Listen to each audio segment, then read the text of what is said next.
Covid जैसी महामारी से जूझ रहे हैं और हम उम्मीद जता रहे हैं कि ये चैन को हम जल्दी तोड़ेंगे। अगर ऐसी तस्वीरें लगातार सामने आती रहेंगी तो कैसे हम कोविड जैसी चैन को तोड़ पाएंगे, कैसे कोरोना जैसे वायरस को देश से भगा पाएंगे, एक बड़ा सवाल है। स्वास्थ्य विभाग प्रशासनिक अधिकारी लगातार दावे कर रहे हैं कन्हैया दौरान तमाम जो कोविड को कन्हैया तस्वीरें दिखाते हुए जरा समझाइए हमें, ग्राउंड रिपोर्ट समझाइए जरा कि वहां पर क्या पुलिस बल मौजूद नहीं है? क्योंकि मतगणना केंद्रों के बाहर तो कर्फ्यू जैसे हालात होने चाहिए थे, कर्फ्यू लगा हुआ है, फिर भी इतने संख्या में लोग कैसे अंदर आ गए? ये जरा हमें तस्वीरों के जरिए समझाने की कोशिश करिए, क्योंकि लगातार नियमों की अवहेलना हो रही है। कोई देख क्यों नहीं रहा है, रोक क्यों नहीं रहा है?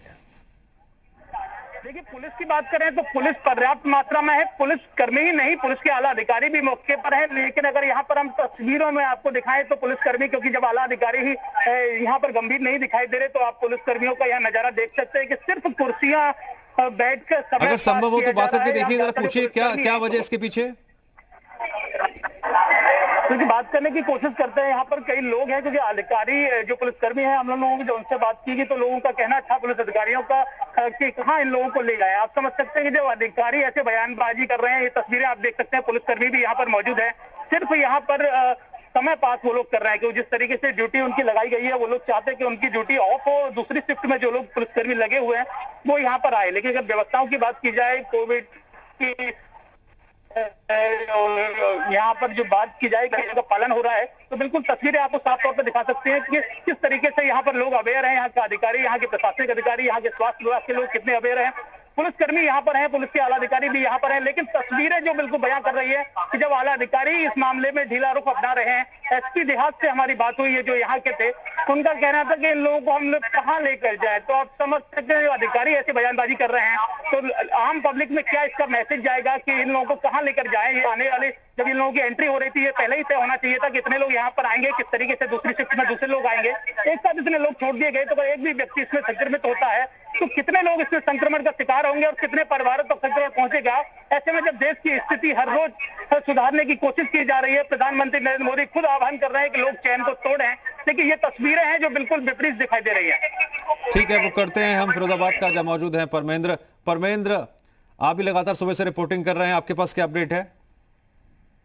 कि जिस तरह अभी जो स्थिति है, हालांकि क्योंकि ये जो चुनाव की जो मतगणना है, इसमें करीब 8 स्टेप बनाए गए हैं और 8 चरणों में ये मतगणना पूरी होगी। तो पहला स्टेप जो अभी चल रहा था, लगभग क्योंकि सुबह से ही हमने जो देखा था जिस तरह से हुजूम यहाँ उमड़ा था, तो कहीं ना कहीं जो आला अधिकारी थे वो जो मतदाताओं के या जो प्रत्याशी जो थे उनके जो एजेंट थे उन तक ये मैसेज देना भूल गए थे कि आपकी बारी कब आएगी, आपकी ग्राम पंचायत का निर्णय कब खुलेगा, आपकी वोटिंग कब, मतगणना कितने बजे चालू होगी। लेकिन सारे के सारे जो एजेंट थे वो एक साथ आ गए थे, जिसकी वजह से भीड़ जो देखी गई थी, लाठीचार्ज भी, जहां जसराना का जो मतगणना केंद्र है वहां पर लाठीचार्ज भी पुलिस को करना पड़ा था भारी भीड़ के चलते। लेकिन वो कहीं ना कहीं जो मैसेज जाना चाहिए था कि आपको किस समय आना है और कौन कौन कितने कितने बजे आएगा, यदि ये मैसेज पहुंच जाता तो शायद जो भीड़ हम देख रहे हैं वो भीड़ नहीं होती। और कोविड के जो नियम जो हाईकोर्ट ने दिए थे और मुख्यमंत्री जिसके दावे भी कर रहे थे कि पूरी तरीके से आला अधिकारी इसके लिए दोषी होंगे यदि कोई बात होती है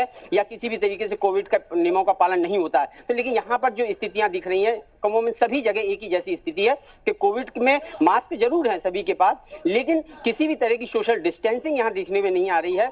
यदि खुदा परमेंद्र, हमारे सहयोगी कन्हैया जो मथुरा में मौजूद हैं, वो ये बता रहे थे कि जब उन्होंने पुलिसकर्मियों से सवाल किया कि इतनी संख्या में लोग यहाँ पर पहुंच गए हैं, इन्हें रोका क्यों नहीं जा रहा है, तो पुलिस का जवाब था हम इन्हें लेकर कहां जाए।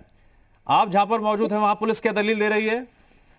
नहीं, यहाँ जैसे अभी जब चर्चित गौड़ यहाँ जो सीडीओ हैं और सहायक निर्वाचन अधिकारी के तौर पे यहाँ पे नियुक्त भी थे, तो जब हमारी उनसे बात हुई थी तो उन्होंने यही कहा था कि हम सख्त हैं और हम पूरी तरीके से इस कोविड के नियम का पालन करेंगे। लेकिन जो सुबह सुबह भीड़ आ गई थी वो अचानक भीड़ आ गई थी, उनको पता नहीं था, जो मतगणना के जो एजेंट थे उनको ये जानकारी नहीं थी कि उनकी बारी कब है और उन्हें कब प्रवेश दिया जाएगा, तो उसके चलते था। लेकिन अब भीड़ थोड़ी थोड़ी कम होने लगी है, क्योंकि लोगों को ये पता भी चल गया है कि जिस तरह से पुलिस ने खदाड़ा भी था, यहाँ से लाठीचार्ज भी किया था, तो उसके बाद से अब भीड़ भाड़ थोड़ी कम हुई है। लेकिन फिर भी कोविड के नियम में यदि हम कहें सोशल डिस्टेंसिंग, वो कोई भी सूरत में कहीं भी नहीं दिखने को मिल रही है। अब उसके लिए जो प्रशासन को जो नियम करने चाहिए थे, जो प्रशासन को व्यवस्था करनी चाहिए थी, वो व्यवस्था कहीं भी नहीं दिखने को मिल रही है। कोई आला अधिकारी, एक जवाबदार पर्सन ऐसा नहीं दिख रहा है जो इसको गंभीरता से ले रहा हो और उस पर गंभीरता से बात कर रहा हो। ठीक है, हम कन्हैया का रुख करेंगे फिर से। कन्हैया, आप अलग अलग मतदान केंद्र पहुंच रहे हैं जहां पर काउंटिंग इस वक्त हो रही है। क्या जानकारी आपको मिल पाई है? क्योंकि एक जगह से खबर यह भी आई कि एजेंटों के पॉजिटिव होने की खबर सामने आई थी, तो क्या रिपोर्ट भी चेक की जा रही है? और अगर नहीं चेक की जा रही है तो ये तो और भी खतरा बढ़ जाएगा बहुत ज्यादा।